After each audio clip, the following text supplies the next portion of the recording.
Hello, everybody. Welcome to the Sunday live stream. So, as you may have guessed, I'm in a brand new location. So, before we get into this and start talking about where the crypto and digital asset market is going, where Bitcoin is going, and then just kind of how we can sort of direct ourselves, let's go over do a little housekeeping first. First of all, the audio. Because this is a brand new location, I need to make sure that the audio is pretty crisp and it's good and you can actually hear it. There's no background music. So if you would be so kind, just let me know in the comments section right now how the actual audio is. So as you can tell, different location.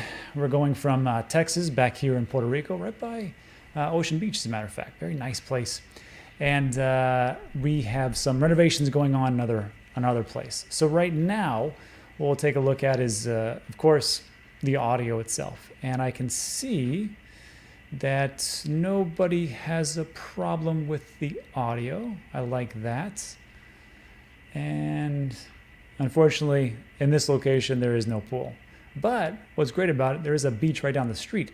So maybe one of these days I'll just do a live stream from the beach itself. So let's just jump into it because it looks like nobody really has an issue with the audio. Let me know in the comment section later on. So before we could jump into this, which I thought was pretty interesting, this is Ben's website. We steal as much as we possibly can, as much as he'll allow.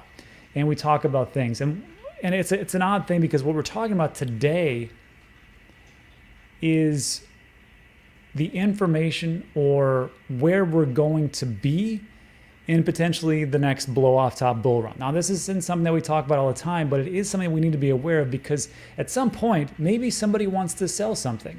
Maybe they don't want to sell at the absolute bottom. Maybe they want to feed themselves. There's another option here. So I want to take a look at this. But before we get into that, I want to remind everybody that this upcoming week is a very big week in the macro environment. This is from Kobayashi Letter. Looks like there's an OPEC monthly report, which is on Tuesday. OPEC is essentially everything that has to do with oil production and distribution. And there is some rumblings that is going on in Saudi Arabia, how they may actually stop denominating barrels of oil in dollars. And if that happens, watch out. Also, May CPI inflation data is coming out on Wednesday. Fed interest rate decision is Wednesday. Here's a hot take. They're not going to raise interest rates, but that's just what 99% of people say. Who knows? You can go against the grain. Fed press conference same day. PPI inflation on Thursday. MI consumer sentiment data Friday. So if you're big into the macro space, you're going to love this week. There's a lot of things going on. And actually, it's funny because like this week is a pretty big week. Last Friday, actually just 2 days ago, we were talking about Roaring Kitty and what happened with his live stream.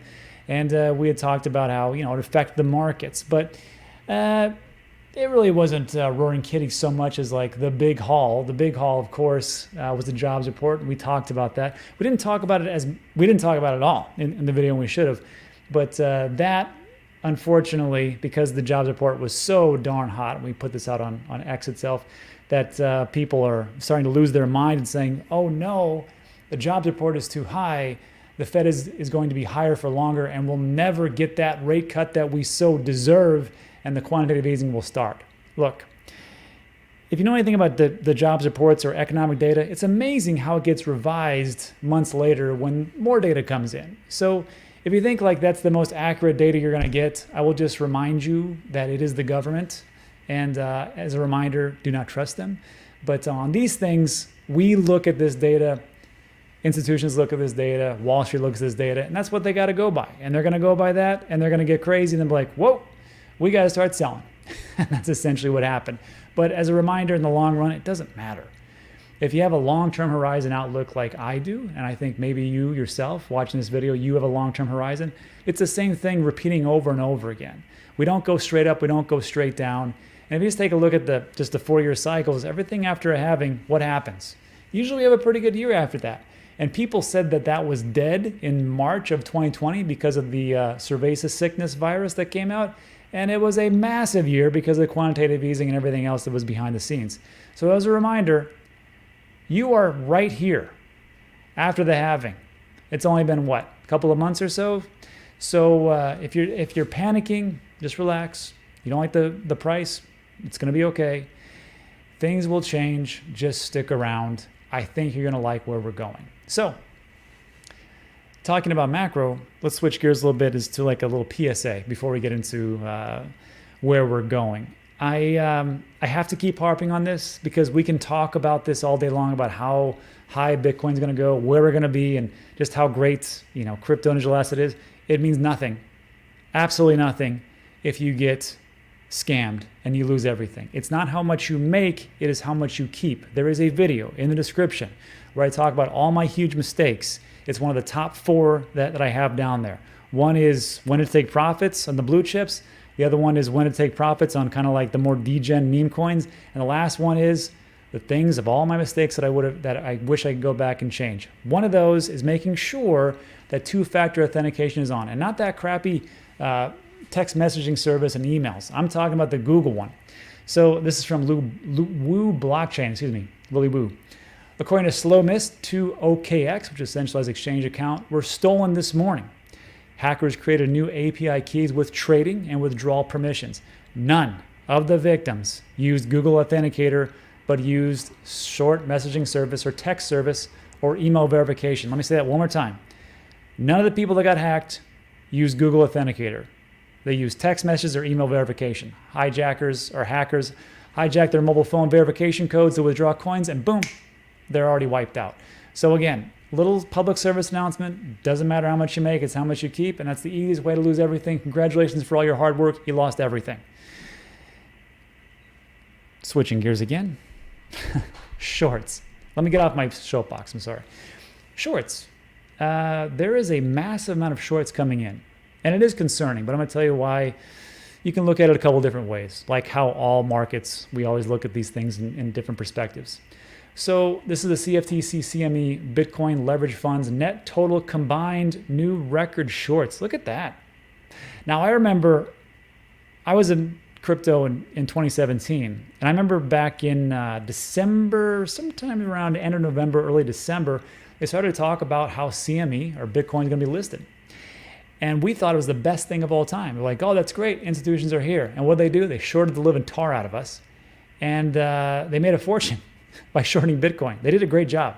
Actually, I remember the Winklevoss twins said this to everybody in institutions, said, hey, if you think Bitcoin doesn't have a long-term horizon, then why don't you try shorted it? And guess what they did? They did it, and they made a killing. So right now, we have a new record short. And you can just see that in 2024, down here a little bit, where this little bar starts. That's January, February, March, April, May, June, going into July. That's the most there's ever been. So what does that mean? That means there's a lot of people who believe that Bitcoin isn't going to go where we think it's going to go. And that's fine. That's what makes the world go around. That's what makes investing great, in my personal opinion. People have difference of opinions. But I want to remind you of a couple of things. First of all, Adam Back had a pretty good point. Take this with a grain of salt, because Adam's a permabull, we'll say. He said, look, it doesn't matter for all these shorts because each short has a long buyer. A user buying CME long to buy now, pay later. Hedge fund shorts are covered by Bitcoin ETF buys. That's a good point, actually. Bitcoin ETF buys. Look at that. They're just collecting the basis trade premium, a USD-based strategy. They're helping keep premium down for margin buyers. And then there is that part, but then there's another bigger part, which is this. Nobody seemed to have given the memo to BlackRock, because today is the 9th, June 9th, 2024. June 7th, IBIT, or BlackRock, they had almost 2,500 Bitcoin inflow. That's not, now of course Grayscale of course has their outflow because Grayscale is Grayscale, but it's like no one told BlackRock, hey, we're going to short. They're like, whatever, we're going to keep telling our clients to buy, and now here we are. So it depends on where you want to go. If you want to short it, I say have at it. Have a good time. We'll see what actually happens. But I think you might be on the wrong side of history in the long run. Michael Saylor put this out. It was a pretty well said. 34 spot Bitcoin ETFs hold 1,031,973 Bitcoin. And actually, Crypto T said it perfectly. She said they bought 5% of the entire supply in 6 months. Holy smokes. As a reminder, IBIT and BlackRock, it is the fastest ETF to reach $20 billion in a very short amount of time. It is the most successful ETF there's ever been. So if there's going to be people who are shorting out there, let them short, let them have their fun. And if it goes down, you say, great, you know what? Congratulations to all your short sellers. You just gave me another opportunity. And if it goes up, you're like, well, told you so. And thankfully, I had this nice little bag. It's all up to you, which would lead me to our last point, which is why we're all here, strategies. Now, this piece is from Ben's website, Exit Strategies into the Cryptoverse. There's a link in the description. Some parts are paid and some parts are free. Like the DCA tool is 100% free. It's great. Use it all the time. I talk about it all the time. But for this one, it's about exit strategies. And what I liked about this exit strategy is you see right here where it says risk bands. This is what I actually molded a lot of my exit strategy for this round around, which was risk bands. And when it comes down to here is 1.0, it's 152,842. What is that? Well, essentially what that is, depending on the time of what Bitcoin is actually in, obviously, if you're at a zero level, there's no risk essentially. And over time, of course, it actually increases. But the zero risk level is $15,000 for Bitcoin. Now, this is not financial advice. I'm not telling you that it can never go below 15,000. I personally don't think it could, but I've been wrong before. But what it takes a look at is just time. Right now, we're at 0.61. If we take a look here, we're actually in this little band right here. So if you're kind of questioning, like, I don't understand this time and risk bands and how to use DCA and all that stuff, there's a website. I don't know if you've heard of it. It's called Dan Teaches Crypto. It's 100% free. It'll always be free. And when you log in, and all I ask for you is an email. And I don't even spam you. I just tell you when I actually upload a new video. But if you go to module 3, investing, scroll down, it talks all about dynamic DCAing and time and risk bands, and it kind of lays it all out for you. And then, there's also Ben's website right there that you can check out as well. And then also, one more thing to add about this is that we just did a partnership, us and Coin Bureau, and in Module 4 reviews, we did a couple of their paywall videos, and we put them into our free section. This is the one about Ton. Then here's some intros from Pith, Metis, Akash, and GameSwift from Guy. And then we do some reviews like little projects like World Mobile and other stuff down there. So check that out and go from there. And then also, before we get into it, just as a reminder, Ben's website, it's not just crypto. It also has macro. So all the things that people talk about in the macro space, and they say like how great this is and whatever else, you can go there and you can double check and verify. You can put in your own strategy. But look at this. I like this one. Job openings. Actually, for the last data point, it's going pretty low. Job quits level, essentially, defined as an employee who left their job voluntarily, has actually gone down. Maybe people a little bit. It's gone up a little bit as far as April. Job quits rate is percentage-wise. It's kind of flattened out. Initial claims, when people are getting file unemployment, you can just see right here that as far as initial claims goes, it's actually done a little increase in June. That's something to note. So again, I like this website because it gives you the whole picture. Anyhow, going back here, 152,000. This is where you can go as far as your strategy. If you believe that Bitcoin could hit that or more, I'm not a big person to give price predictions, but what I like about the exit strategy, at some point, maybe you want to take a look at this, is it lays it all out like this. You can do it by numbers. You can do it by, let's see, where is it? Percentages.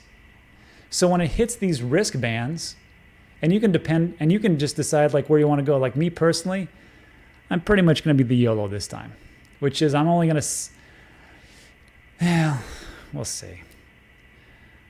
I might do the HODL. I should probably do the HODLer. The HODLer is a little bit safer. And of course, it gets safer as you go down this risk level, but we're already at 0.6, so what do you want to do? But if you're the holder, let's just say you're a holder, right? The risk band. So you want to sell, when it hits 0.8, you sell a third. When it hits 0.9, you sell a third. When it hits 1.0, you sell a third. And what's cool about this one is that selling at the risk bands, you can sell like at the beginning. And let's put this in numbers. This might be a little easier. If I was going to sell at the beginning of the risk band for like the hodler,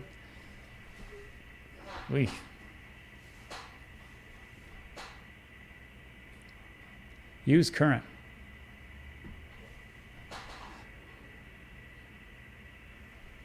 it would be a little bit middle top. Ah, there we go.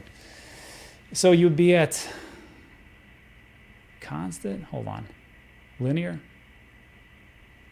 Linear. So what you would do, it would be right here on this side. Jesus, probably Christmas. Let's just do constant. So if you were in this range, the 0.8 to 0.9, you would start to sell when it hits 105. And then that'd be like a third. And then when it hit 0.9, it'd be 127. Let's go for, how about the beginning? Because there's a difference between 0.8 and 0.899. Same thing. Use projected.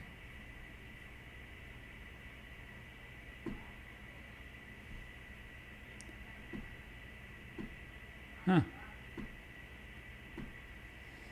Yeah. Shoot. Trying to get the right numbers up here. Let me do this again. ETH, Bitcoin. Projected peak price? Oh, that's why. The current price, 69,000. Geez, don't use a projected price of $6,000. Let's just put it on use current. All right. So let's say here.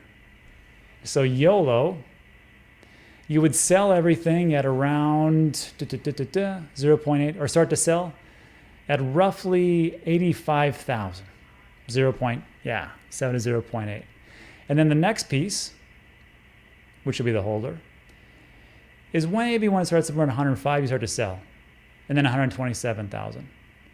And that's, of course, getting up to 1. But the absolute peak value that it could be is 152,000, which is, I don't know if it's going to be there, but who knows. I will say this, though. For me, I'm not here to sell 100% of my Bitcoin, and I'm not even sure I'm going to sell even 50. But I have to take profits because I didn't do a good job last time. Let's take Ethereum. Let's do this. And again, it doesn't matter what I do. It's whatever you think to yourself you should do, because I can't tell you what to do. Not financial advice. I can only tell you what I'm doing and the tools that I'm using to get there. All right. So for this one, Ethereum. And then also in the comment section, if you want to see anything else, I can do one more. I can do ADA, DOT, AVAX, Link, Solana, Matic, BNB, VET, Algo, Maker, XRP, Atom, Tezos, Aave, Litecoin, Monero, and Stellar. Whichever one you want to see, put that in the comment section. We'll go from there. So anyhow, Ethereum. Use projected? No. Use current. So for this one, and right now, where are we? So the risk level currently for Ethereum is actually pretty high. 0.68, around 3,696. All right. So 0.68, which will be at the top, between the middle and the top band, 33 to 38.91. So if we're going to think to ourselves, all right, I'm going to come over here and I'm going to be one of these, let's just go for aggressive. So we'll start at 0. No, we can't because it's already past that. Holder again. No. Let's do YOLO because it takes 0.8 and 0.9 to 1. So if that's the case, 0.8 to 0.9, if you're going from the low end, you would start selling around 5,300.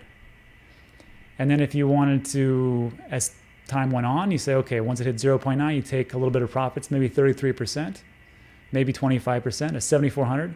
And then maybe when it hits that 1.0, if it ever does, you do take some more profits. But again, it's all what you want to do and where you want to go from. What's great about this tool is that you can tailor it to however you want it to be. It does use the time and risk bands, which personally I like myself. If you're looking for that video, there's a link in the description where I talk about when I'm going to sell and when I'm going to sell blue chips versus all the meme coins and degen stuff that I've accumulated throughout the years, which I really never should have had. But here we are. And of course, you can do whatever you want with it. Wristbands, top, middle, beginning, constant. linear and exponential. So there's one more to go. Aristotle, Plato, where were you when I was asking you about the audio? Let's just do this. Aristotle or Plato. So let's take audio and let's reduce the make background noise. Now can you all hear it? Okay. Can you all hear it right now? And then it looks like Solana is winning for the next one to take a look at. Oof. Solana. Sounds fine. Perfect.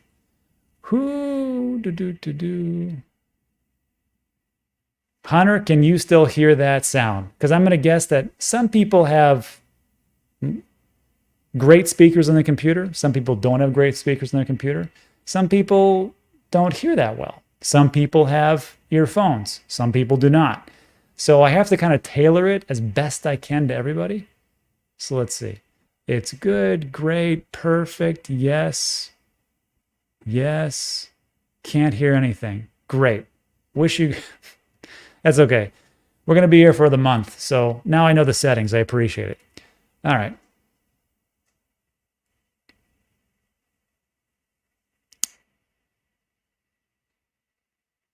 Oh, I can when you speak.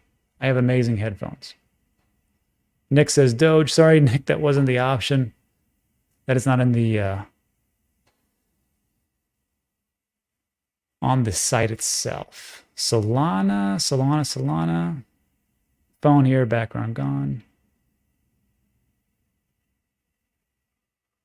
Man, this thing picks up everything. You know what that sound is? That's just the very light split level air conditioner. That's like across the room. I can't believe it can pick that up. Hold on.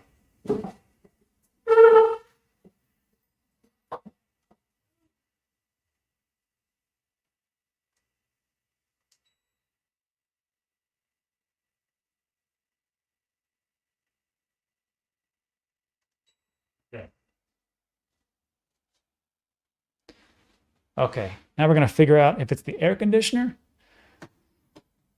or if it's the microphone. So now when I talk, can you hear anything? Let's see. Voice is way better when you're not speaking. No noise now. Sound is perfect. All right, so let's see. The votes. Looks like I fixed the audio thing. Great, that didn't take too long. Everyone wants Solana for some reason. All right, let's take a look at Solana. So, Solana. And again, time and wristbands doesn't mean it's going to hit this. Doesn't mean that it's going to stop there. Just as time has gone on, the data points that have come in have said that as far as the risk bands themselves, here's what we got. So actually, first of all, before I tell you how much the last one is, let's go to, and again, you can find all these on Ben's site. If you're into Cardano, DOT, Avalanche, Chainlink, Polygon, you can find all these time and wristbands there. But I can't show you everything because then I probably get banned from using this website. All right, so let's see. Solana, right now we're at, wow, I didn't know we were that high. 0.70. All right. So let's see. We're here, which I got to tell you is the second highest amount of days that Solana has already been in this wristband. The next one has been in this super low one, 0.2, 0.3, 363 days. It's been in 0.7, 0.8 for 253 days, which I'm sure it's been bouncing around. 0.8, 0.9, 167, and this one has only been 38 days. So once it gets here, you probably want to start to think about, if you haven't sold some, maybe you want to take a little bit of profits off the table. Just saying, but you don't have to. So here's what it states for 1.0. That would give us a price projection of 610 at this wristband level. All right. So again, what do you want to do? You want to be conservative? 0.4 of $1. Use projected, use current. 160.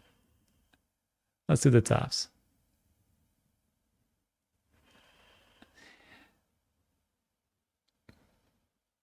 And if we went this one, I gotta talk to Ben. I don't think these numbers are 100% correct. This one over here, though. So we're at 0.7 to 0.8. The price is between at the very, and again, we're at 0.70. So I think we're at 160, 158, somewhere around there. Once it starts to hit these levels and 0.8 level, $238. Maybe you think to yourself, okay, I'll take 10%. I'll take 5%. I'll take 50%, or whatever it is. If you want to get to 0.85 and wait till it hits 300, sure, you can do that. Or if you want to go to the very top, 0.89, 381. Again, it just depends on where you want to go. For me personally, I like the YOLO one where it's 0.8 to 0.9 and 0.9 to 1, and I wait till this last part. Something to think about, but that's where we have Solana 610. Things could change, and that's it for today. All right, everybody. So that's it for this piece, and that will conclude it. Now we'll do a little Q&A. If you want to ask me any questions, I'll answer all those to the best of my abilities, and we go from there. If you got to take off, take off. Thanks so much for stopping by on a Sunday.